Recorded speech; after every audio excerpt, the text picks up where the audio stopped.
জুলাই গণ অভ্যুত্থানের সময় রাজধানীর রামপুরায় নির্মাণাধীন ভবনের কার্নিশে ঝুলে থাকা তরুণকে গুলি এবং আরও দুজনকে হত্যার ঘটনায় মানবতা বিরোধী অপরাধের মামলার রায় দেওয়া হবে আজ। এদিকে আদালতের অনুমতি সাপেক্ষে এই মামলার রায় সরাসরি বিটিভিতে সম্প্রচার হবে।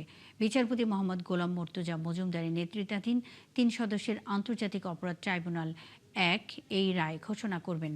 ১৩ জন সাক্ষীর সাক্ষ্য, ভিডিও ফুটেজ সহ বিভিন্ন ডিজিটাল আলামত এবং উভয় পক্ষের যুক্তিতর্ক শেষে গত ১৫ জুন এই মামলার রায়ের জন্য আজকের দিন ধার্য করা হয়।